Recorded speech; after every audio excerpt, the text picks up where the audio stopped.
Assalamualaikum warahmatullahi wabarakatuh. Selamat pagi, salam sejahtera, Om Swastiastu, Namo Buddhaya, salam Bapak Wakil Presiden, pimpinan lembaga tinggi negara yang hadir, para Menko, seluruh gubernur, bupati, dan undangan yang berbahagia.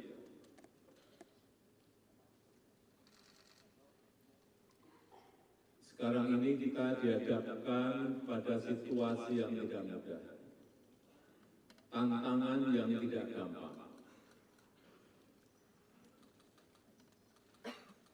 Pertumbuhan ekonomi global diperkirakan hanya tumbuh 3,2%.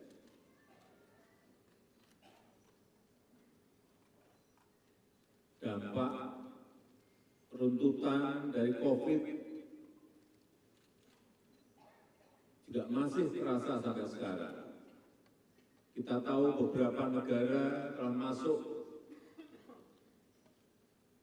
pada resesi, Jepang, Inggris, dan beberapa negara Eropa berada pada posisi menuju ke sana, menuju pada resesi. Oleh sebab itu, kehati-hatian kita dalam mengelola fiskal, mengelola anggaran betul-betul harus prudent, betul-betul harus hati-hati. Jangan sampai ada uang rupiah pun meleset dari rencana yang sudah kita buat. Dan betul-betul memperhatikan skala prioritas. Karena sekarang semua negara takut dan sangat ketakutan terhadap 3 hal. Yang pertama, harga minyak. Yang kedua, bunga pinjaman.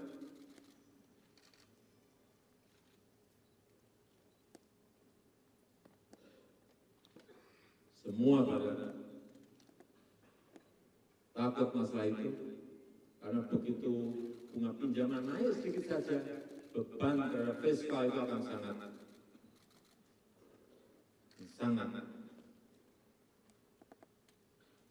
besar. Sekali lagi, oleh sebab itu kita harus betul-betul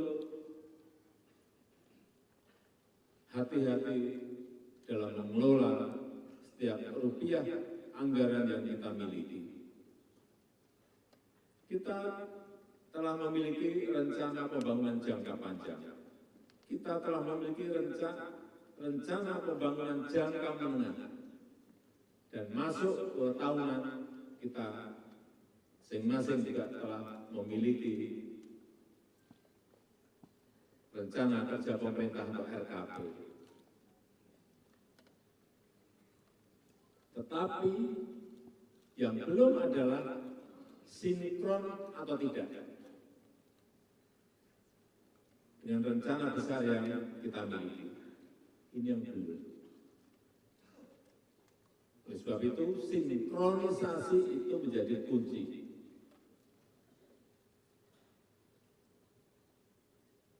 Saya berikan contoh. Pemerintah pusat membangun bendungan. Jadi, bangun lagi irigasi primernya. Jadi, tapi irigasi sekunder, irigasi tersier sampai ke sawah tidak dikerjakan. Airnya kan tidak sampai ke sawah-sawah yang kita miliki.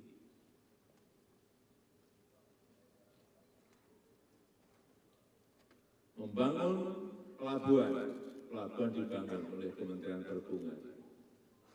Tapi jalan, mestinya ini daerah, jalan menuju ke pelabuhannya, meskipun hanya pendek, mungkin hanya 5 kilo, hanya 40, tidak dikerjakan.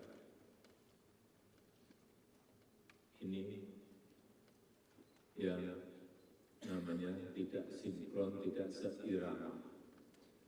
Semuanya harus inline dengan tadi RPJP, RPJM, RKP, semuanya inline, kementerian sampai ke daerah itu harus segaris. Oleh sebab itu saya juga ingin mengingatkan pada kementerian juga, kalau punya rencana itu disampaikan ke daerah yang ingin ketempatan. Ketuk pintu, ulun nuwun siap ndak kita bangun waduk, tapi irigasi sekunder dan tersiernya daerah. Kalau nggak sanggup geser ke provinsi yang lain. Tapi biasanya memang kalau gubernur, bupati, wali kota ditanya sanggup, sanggup Pak, sanggup Pak. Begitu sudah selesai, wah berat Pak kita Pak, APBD kita habis Pak untuk ini, untuk ini. Maka sudah sanggup itu di depan. Inilah yang saya sampaikan, perlunya sinkronisasi. Dan kunci itu ada di Sekda dan ada di Bapeda. Kalian ngurus ke DPRD, Bapeda Sekda yang harian yang ngurus ke sana.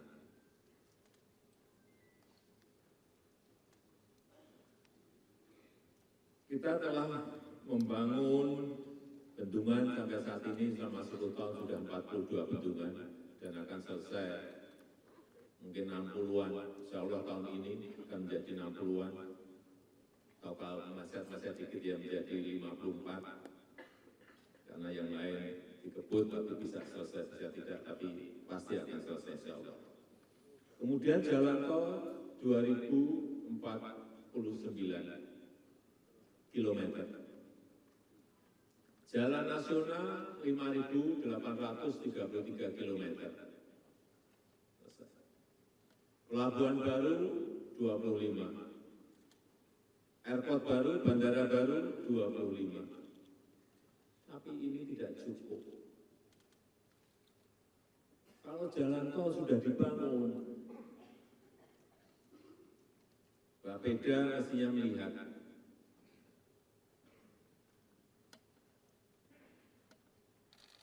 disambungkan kemana? Ini kan utama, poros utamanya. Terus disambungkan kemana? Sambungkan ke wilayah pariwisata. Sambungkan ke wilayah perkebunan, wilayah produktif. Sambungkan ke wilayah pertanian yang produktif. Sambungkan ke sentra-sentra kerajinan. Itu harusnya yang mengerjakan daerah. Tapi kalau memang betul tidak sanggup, ya sampaikan ke pemerintah pusat. Pak, ini ada rencana menuju ke kawasan sentra kerajinan, sarung misalnya, sentra kerajinan mebel misalnya. Tapi kami nggak sanggup. Sekarang sudah ada, bisa dikerjakan dengan impres jalan daerah. Tahun lalu habis 14,6 triliun untuk perbaikan jalan-jalan daerah yang rusak. Tahun ini disiapkan lagi 15 triliun. Tapi prioritas mana yang menimbulkan return ekonomi? Jangan sampai hanya jalan hanya dipakai untuk harian saja, tapi harus ada.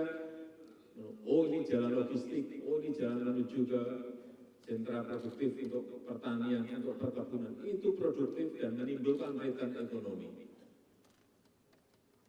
Itu yang harus mulai dikalkulasi, mulai dihitung dan kemudian diputuskan di daerah. Waduk misalnya, bukan hanya untuk pertanian saja, tetapi juga untuk air baku. Tapi yang terjadi, pipa utamanya selesai, sambungan ke rumah tangganya yang belum. Kenapa belum? Karena PDAM-nya selalu rugi. Sehingga nggak mampu untuk membangun sambungan ke rumah tangga. Mestinya itu disupport oleh APBD dari daerah. Tapi sampai saat ini tidak ada yang berjalan. Itu tambahan sambungan rumah tangga untuk air minum. Oleh sebab itu kemarin saya sampaikan kepada Menteri Bapak, ya udah disiapkan lagi impres untuk sambungan rumah tangga yang berkaitan dengan air minum.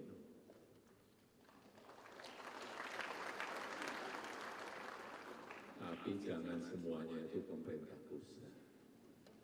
Ini kalau didengar impres jalan daerah, impres sambungan ke rumah tangga untuk air minum, alhamdulillah, alhamdulillah, Bapak Ibu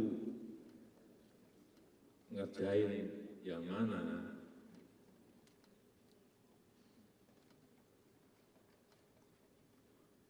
Ini yang harus kita pikirkan bersama-sama agar apa yang kita telah bangun itu betul-betul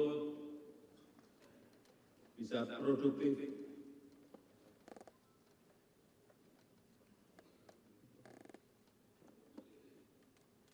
Karena rakyat membutuhkan.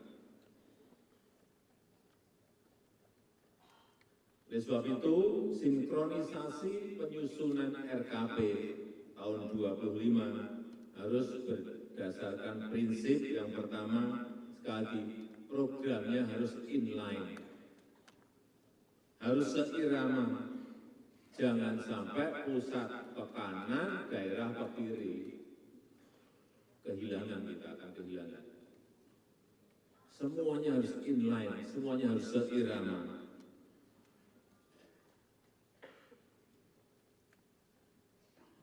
Misalnya pusat ingin meningkatkan produksi pangan, daerah malah mengkonversi sawah menjadi properti. Tidak sinkron namanya.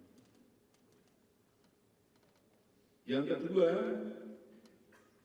jadi yang pertama tadi program harus inline, kemudian yang kedua program harus berorientasi hasil. Harus ada return ekonominya. Oleh sebab itu harus fokus, jangan sampai ini bola kali saya sampaikan, yang namanya anggaran ini diecer-ecer kepada dinas-dinasnya semuanya diberi, nggak ada mana yang skala prioritas nggak jelas. Ada kenaikan 10%, anggaran semua diberi 10%. Nggak jelas skala prioritasnya yang mana.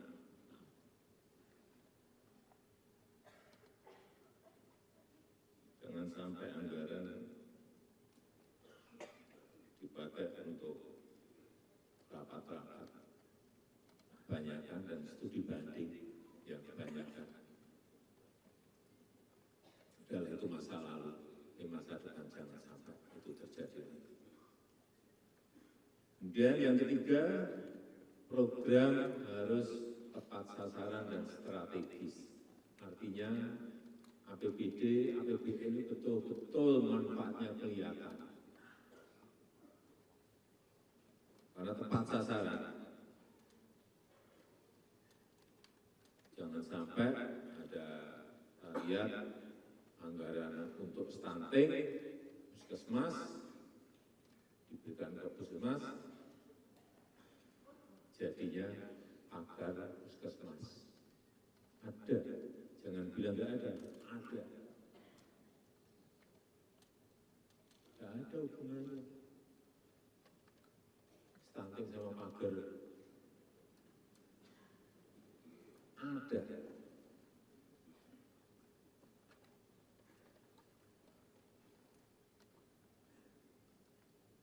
Oleh sebab itu saya berharap Musrenbangnas ini bisa menjadi skru penyambung agenda pembangunan pusat, provinsi, kabupaten, dan kota, agar agar semuanya inline, semuanya seirama, dan semuanya tepat sasaran, dan nanti hasilnya betul-betul dirasakan oleh rakyat. Saya rasa itu yang ingin saya sampaikan dalam kesempatan yang baik ini, dan dengan mengucap Bismillahirrahmanirrahim, Musren Bangnas 2024 saya nyatakan dibuka dan dimulai. Terima kasih. Wassalamualaikum warahmatullahi wabarakatuh.